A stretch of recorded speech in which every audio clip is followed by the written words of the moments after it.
Hey everyone, welcome back to Defined by Faith, where I'll be sharing prophetic insights with you from the Lord. Today's prophetic word comes from a dream that I had on July 20th, 2022. It's been the last few days, he's been just further confirming the word with me and just explaining himself a little more. So now I'm going to release the word, and the word is suddenly, in the blink of an eye. And I'm not going to go through the entire dream, but I'm going to highlight some key points that happened throughout the dream. So I'll start with the beginning. So the beginning started with me and one of my best friends leaving my apartment building and going through the lobby. As soon as we stepped outside, I went into my purse and I pressed a car starter. And immediately my friend was like, "Whose car is that?" And I was like, "Oh, it's a rental." It was a really fancy car. And she was like, "Oh, but you never told me you got your license." And I was like, "Oh, yeah, I got my license. It's been quite a while. Um, sorry I didn't tell you anything, but it wasn't." I told her honestly, like, I never even told anyone, to be honest. Like, I kind of just kept it to myself and didn't think it was that important to share. But yeah, I got my license. So she didn't make anything of it. We just approached the car, whatever. Um, so the second point was when we started to reverse. So my friend, she told me like, "Oh, if we go straight ahead, we're gonna get to our destination. Like we're gonna get where we needed to go, but it's gonna take long. If I reverse the car to a certain point, we can then make a turn and we're gonna get there in half the time." So I was like, "Oh, of course," and I never objected. I just let her do her thing and she reversed the car.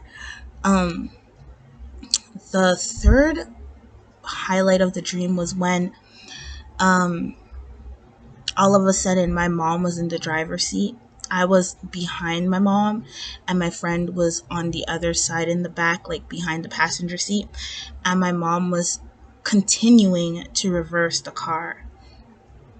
And she reversed it up this like ramp in a way.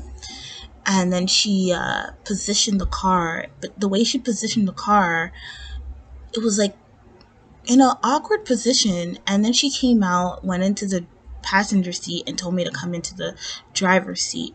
So at this point, by the time I got into the driver's seat, I was so irritated because I was like, why on earth would you park the car like this? Like, why would you park it in this position? But I didn't ask her that. I kind of like said it in my head, but you can see like I had an attitude. So I got in the car and I immediately reversed the car a bit more and then turned it in a different position to get down. And by doing so, when I pressed on the gas, the car kind of like went off the slope. It didn't go with the curve of the slope. It kind of just went over and dropped. We weren't hurt or anything, but the drop kind of shook me up. And from there on, like the drive was like bumpy. Like when you're just thrown off your mojo and like the rest of your day just went kind of downhill from there and everything just seemed to go wrong.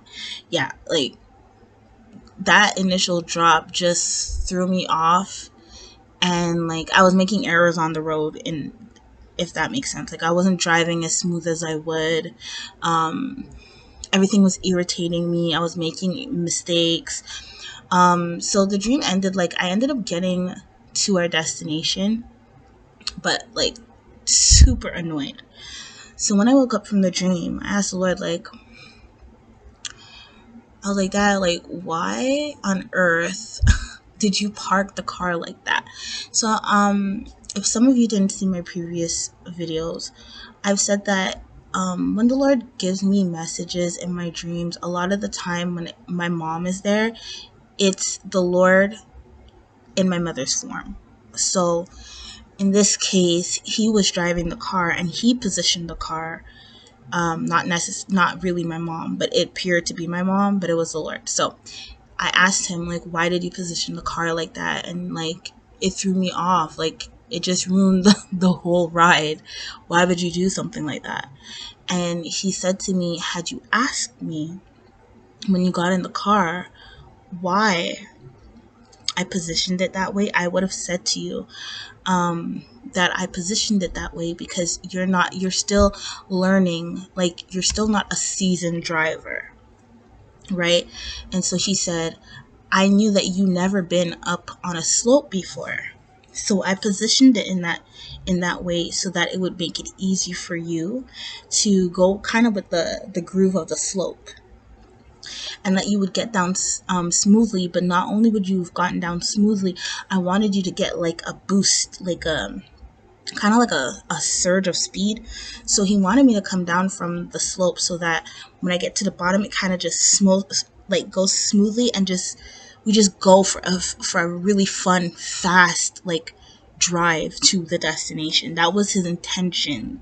But because I never asked any questions and I just did my own thing with an attitude, I got to the destination, but it wasn't fun. He said, I wanted to go for the drive with you. I wanted to go for that ride with you to your destination. I wanted it to be a thrill. I wanted you to experience excitement.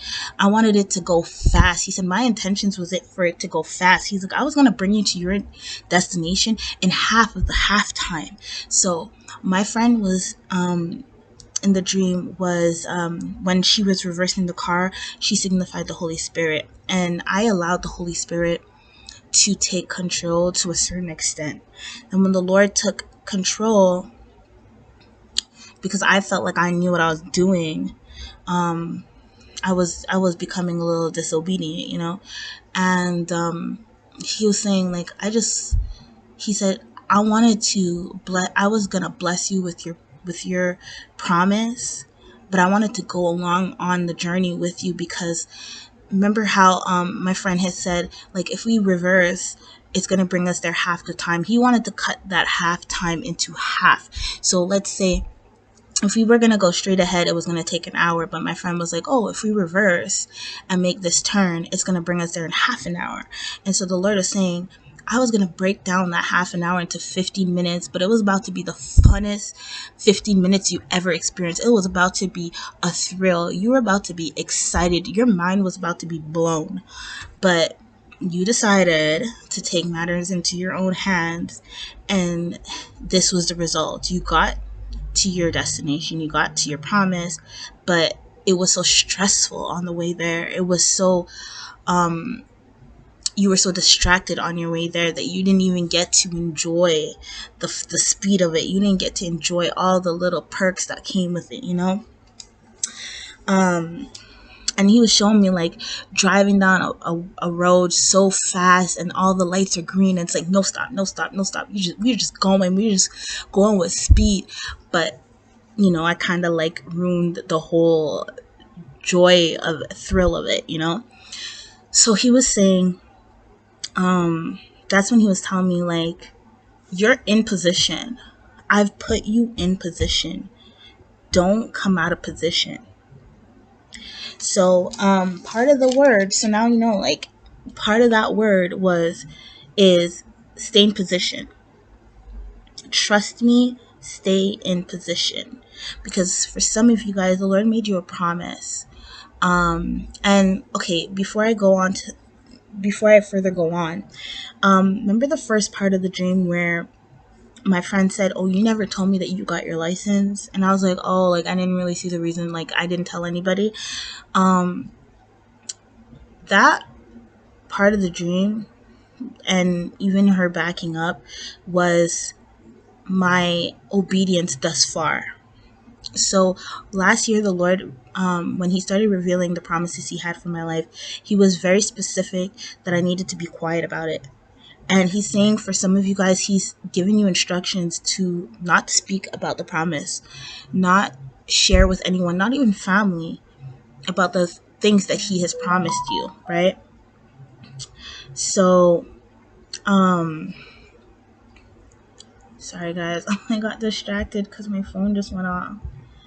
Let me try to put down the volume.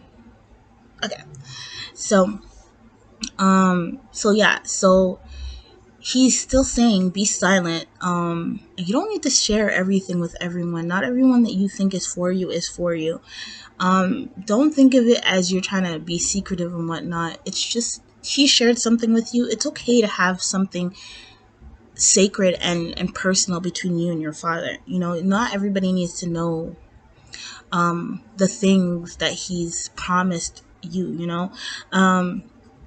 My friend coming out and seeing that I had a rental, or whether it was my car or not, the point is the blessing will speak for itself.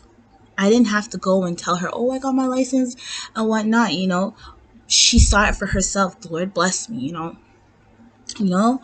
So he's saying he'll bless your blessing. He's gonna bring your blessing is gonna be made public, but that doesn't mean you need to run your mouth and go share with everybody the things that he promised you, because I've done that in the past where, you know, I was so excited for the things that I can even sense it in my spirit, the things that the Lord wants to do for me, and because of that, my promises have been delayed. It's been delayed for years, and he's now telling me like it's doing full circle, it's coming back, get excited, you know. But that's a whole word on its own. But for real, guys, if the Lord has instructed you to be quiet about things that he's promised you, please be quiet about it. Okay. So I'm gonna get on with the word. So this is what he gave me yesterday. In the blink of an eye, suddenly, it'll happen suddenly. Suddenly your circumstances will change. That promise of a job, the acceptance to school, your kingdom spouse, kingdom marriage, new car, new home. He says suddenly your promise will be here and you won't even expect it. It'll catch you off guard. Your name is about to change. Your title is about to change. You're about to have an upgrade. In the twinkling of an eye, you'll blink and your whole life will be changed. He's talking about restoration, and he's saying be prepared. Stay in position. Stay in position. So whoever this word is for, or if you feel like the word might be for you, please take it to the Lord in prayer to ask for further confirmation. And I'll see you in the next video. Thank you so much. Bye.